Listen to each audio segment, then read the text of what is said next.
The morning broke gently over the ancient forest of Umadim. Mist clung to the earth like a jealous spirit, refusing to let go even as the golden arms of the sun pierced through it. Towering Iroko and palm trees stood like guardians of old, their shadows stretching long across the damp ground. The elephant grass swayed restlessly, whispering secrets in a tongue only the wind could understand. The forest was alive, birds called in shrill songs, insects droned, and somewhere distant, the faint rush of a stream sang its endless hymn. Yet beneath this music of nature lay a silence that felt unnatural, as though something hidden lurked, listening. Into this world walked Okeke, the hunter.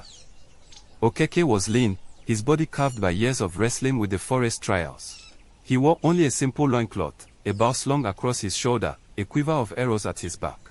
Sweat glistened across his dark skin, and his eyes, sharp, trained, relentless, searched every shadow. This day, however, mocked him. His traps had caught nothing. The animals, it seemed, had vanished into the unseen folds of the jungle.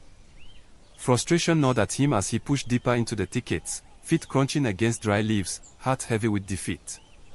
Chioku, he muttered under his breath. Am I to return home empty-handed once again? He paused by a cluster of termite mounds, crouching low, listening for the star of prey. The forest answered him with silence. Not even a rabbit stirred. And then he saw it. Half buried in the red earth beneath a fallen tree, something pale glistened in the corner of his vision. He stepped closer, brushing aside tangled roots and dry leaves. His breath caught. It was a skull. A human skull, dry and sun-bleached, its hollow socket staring blankly, as though daring him to meet its gaze. The air around it seemed colder, heavier. Okeke frowned, tilting his head. What is this doing here? He muttered, his voice small in the vastness of the forest. Why do you look at me so? The words came not from the trees, nor the wind, nor the rustling grass. They came from the skull. Okeke froze. His bow slipped from his hands, falling soundlessly onto the ground. His heart pounded like the war drums of Umadim. Chioku, he gasped. The skull speaks. The voice came again, low, ancient, and chilling, like dry leaves scraping stone. Why do you look at me so, hunter? Have you not seen death before? Okeke stumbled back, trembling, his eyes wide with disbelief. How can a skull speak? The skull chuckled, its jaw rattling with a sound like pebbles in a calabash. I once had a tongue, as you do. But my tongue brought me here. The hunter's skin prickled. Sweat traced the curve of his spine. His lips parted. Your tongue? What do you mean? The forest fell silent again. Even the birds seemed to hold their breath. The skull's voice dropped, almost mournful. I spoke too much, and now, I am nothing but bone. Okeke's chest tightened. Fear warred with curiosity, and curiosity held him in place. Tell me more, he whispered hoarsely. What happened to you? But the skull gave no answer. Its hollow socket only stared, and its silence was heavier than its words. The hunter, heart hammering, bent to retrieve his bow. Every instinct urged him to flee, yet he could not shake the weight of what he had heard. His steps faltered as he turned, retreating back toward Umadim. The forest closed behind him, as though it had swallowed the secret once more. That night, in the glow of his compound fire, Okeke could hold his tongue no longer. I found a skull in the forest, he told his wife, his neighbors, anyone who would listen. His eyes glistened with the memory. And it spoke to me. Gasps rippled through the circle. A skull spoke, one man scoffed, Okeke, perhaps the sun baked your head. Another laughed, slapping his knee. Maybe palm wine clouded your eyes. Even the children giggled, mocking. But Okeke's face was pale, his words desperate. I swear by the ancestors, it spoke. It told me its tongue brought it to death. Old Mother Nena, wrinkled as the bark of a palm tree, shook her head. Hunter, you play with dangerous things. Skulls do not speak unless restless spirits cling to them. But the others only jeered, dismissing him. Okeke, the hunter of bones, they teased. Shame burned within him. He clenched his fist, voice rising above the laughter. I will prove it. Tomorrow, you shall come with me. You will hear it with your own ears. The villagers exchanged doubtful glances, but curiosity sparked in them. A few agreed to follow. That night, Okeke lay awake beneath his thatched roof, the firelight low. He stared into the darkness, haunted by the words that clung to him like a curse. My tongue brought me here. The hunter did not know that by seeking to prove himself, he had already set in motion a chain of doom. The ancestors stirred. And the night grew darker still. The night in Yumadim was thick with warmth and firelight. Sparks from the great heart drifted skyward like restless spirits, carried off by the night breeze. Families gathered in a wide circle, their faces painted with the glow of flame. Palm wine gourds were passed, roasted yam cracked between teeth, and stories of ancestors filled the gaps between laughter. But tonight, the laughter did not come from stories of old, it came from Okeke. The hunter stood, tall and lean, his shadow dancing against the mud walls. If you speak lies, the earth will shame you. But if you speak truth, we shall see. And so, it was agreed.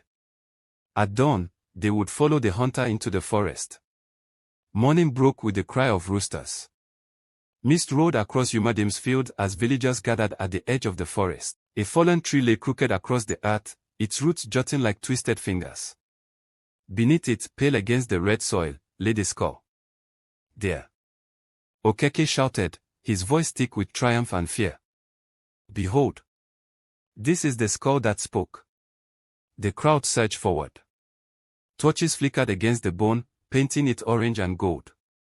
For a long moment, no one moved. The skull socket stared blankly, jaw half open as though waiting. A young villager, brash and mocking, stepped out from the group. He kicked the skull with his foot. This is your great spirit, hunter. A dry bone left for ants. The shame burned him like fire. His body shook. I heard you, he whispered fiercely to the bone. I know you spoke. Then the wind rose. A sudden gust whipped through the clearing, bending the grass low, tearing wrappers loose, extinguishing torches. The laughter faltered. Eyes darted to the trees. The forest is as though filled with countless unseen mouths. And then, the skull rattled. It rolled slightly in the soil, its jaw trembling. Slowly, unnaturally, its socket turned toward the crowd. The villagers froze. Their laughter died in their throats. That night, Okeke could not sleep. He lay beneath his thatched roof, staring into the flickering shadows cast by the fire.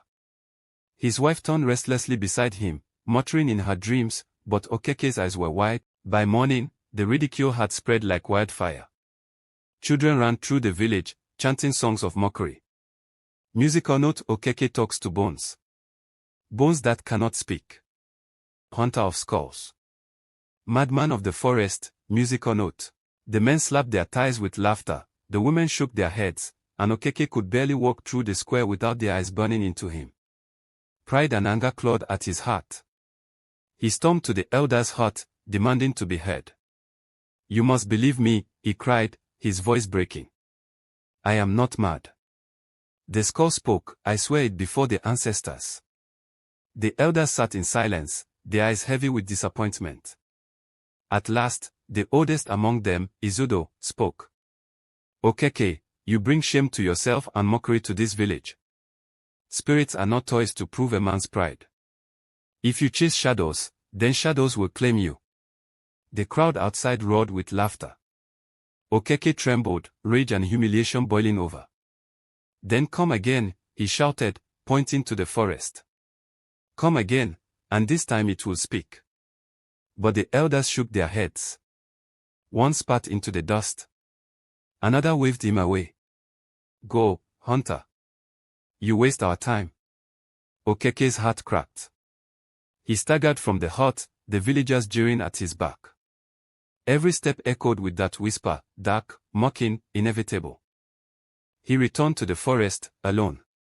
His bow hung useless at his side, his quiver nearly empty, but he cared nothing for hunting now.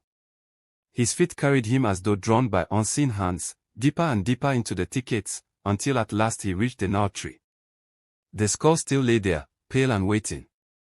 Okeke dropped to his knees before it, his chest heaving. Why do you torment me? Why do you shame me before my people? The forest answered with silence. Then, a low, dry chuckle. The skull's jaw rattled, its hollow sockets dark and endless. Hunter, hunter, you are quick to speak, but slow to understand. Okeke gasped, bowing his head. Relief and terror warred in him. At last, you speak. Why only to me? Why not before them? The skull's voice deepened, rustling like dead leaves. Because it is you I seek. Your tongue betrays you, as mine betrayed me. You carried my words where they were not meant to go. And now, you are bound to my fate. Okeke's blood ran cold. He shook his head violently. No. I only told them the truth. Truth, the skull hissed, is not for every ear.